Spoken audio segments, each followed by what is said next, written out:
और अब बात करेंगे सूर्य की मिथुन संक्रांति की। आज सुबह 6:44 पर सूर्यदेव मिथुन राशि में प्रवेश कर चुके हैं और 16 जुलाई की शाम 5:30 तक मिथुन राशि में ही गोचर करते रहेंगे। उसके बाद कर्क राशि में प्रवेश कर जाएंगे। बता दूं कि जिस दिन सूर्य किसी एक राशि से दूसरी राशि में प्रवेश करते हैं उस दिन सूर्य की संक्रांति होती है। सूर्य की संक्रांति के पुण्यकाल के दौरान पवित्र नदियों में स्नान और दान का बड़ा महत्व है। खासकर सूर्य की मिथुन संक्रांति के दौरान मंदाकिनी नदी में स्नान का महत्व है।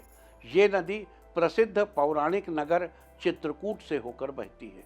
हालांकि अगर आप आज के दिन मंदाकिनी नदी में स्नान न कर सकें तो कोई बात नहीं, आप घर पर ही अपने स्नान के पानी में मंदाकिनी नदी का आवाहन करके स्नान कर सकते हैं। इससे भी आपको शुभ फलों की प्राप्ति होगी। इसके अलावा आपको ये भी बता दूं कि सूर्य की मिथुन संक्रांति का पुण्यकाल आज दोपहर से शुरू हो जाएगा और सूर्यास्त तक रहेगा, तो आप इस समय के बीच कभी भी स्नान दान का पुण्य प्राप्त कर सकते हैं। साथ ही आज से लेकर 16 जुलाई तक सूर्यदेव का विभिन्न राशि वालों पर क्या प्रभाव होगा, सूर्यदेव उनके किस स्थान पर गोचर करेंगे और उस स्थिति में आपको कौन से उपाय करने होंगे, अब हम इसकी चर्चा करेंगे। सबसे पहले बात करेंगे मेष राशि की। मेष राशि वालों, सूर्यदेव आपके तीसरे स्थान पर गोचर करेंगे। जन्म पत्रिका में तीसरा स्थान भाई बहनों से संबंध रखता है। साथ ही यह स्थान आपकी अभिव्यक्ति यानी आपके एक्सप्रेशन से संबंध रखता है। अतः भाई बहनों के रिश्ते को और बेहतर करने के लिए और अपनी अभिव्यक्ति की आज़ादी को बनाए रखने के लिए इस दौरान रोज सुबह स्नान आदि के बाद सूर्यदेव को नमस्कार करें।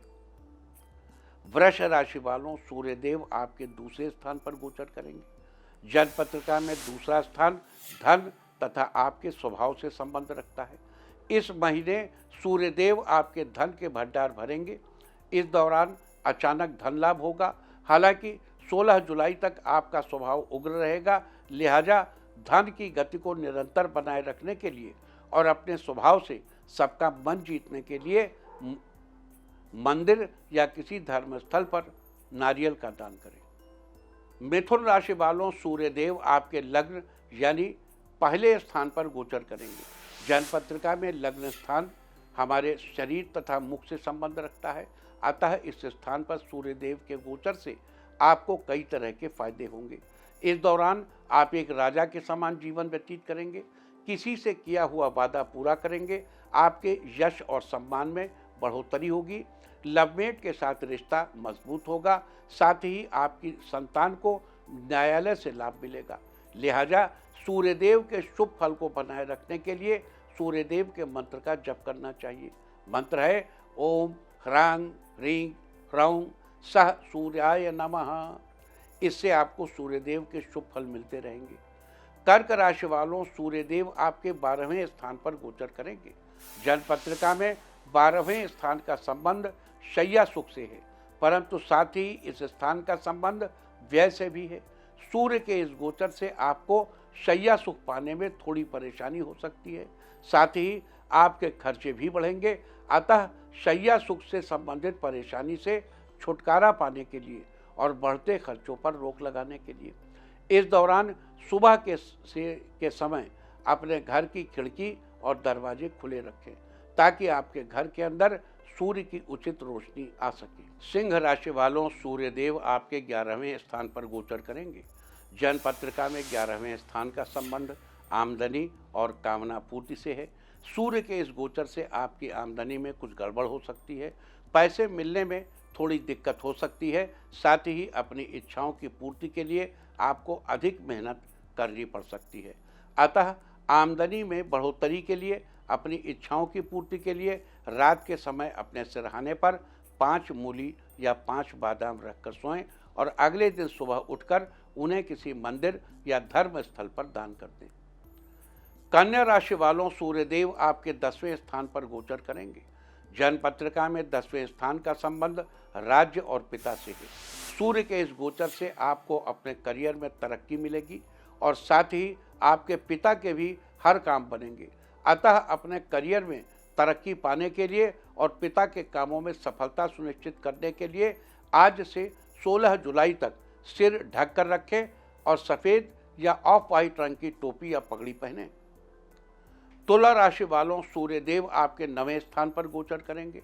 जन्म पत्रिका में 9वें स्थान का संबंध भाग्य से होता है, लिहाजा इस स्थान पर सूर्यदेव के गोचर से आपको अपने कार्यों में भाग्य का साथ मिलेगा। आपके सारे काम एक एक करके बनने लगेंगे। इन सब का लाभ उठाने के लिए इस दौरान घर में पीतल के बर्तन उपयोग में लाएं और किसी को पीतल की कोई चीज़ दान में या गिफ्ट में न दें। वृश्चिक राशि वालों, सूर्यदेव आपके 8वें स्थान पर गोचर करेंगे। जन्म पत्रिका में 8वें स्थान का संबंध हमारे स्वास्थ्य से है, हमारी आयु से है। अतः अपने अच्छे स्वास्थ्य के लिए, लंबी आयु की प्राप्ति के लिए काली गाय की सेवा करें। साथ ही 16 जुलाई तक जब भी मौका मिले तो बड़े भाई का सहयोग करें। धनु राशि वालों, सूर्यदेव आपके 7वें स्थान पर गोचर करेंगे।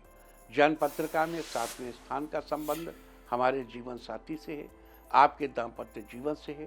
सूर्य के इस गोचर के प्रभाव से जीवन साथी का सहयोग पाने में आपको मेहनत करनी पड़ेगी। लिहाजा जीवन साथी के साथ अपने रिश्ते को बेहतर करने के लिए और दाम्पत्य जीवन में प्यार को बरकरार रखने के लिए अपने भोजन में से एक हिस्सा निकालकर किसी जरूरतमंद को खिलाएं। इससे आपका पारिवारिक सुख बना रहेगा।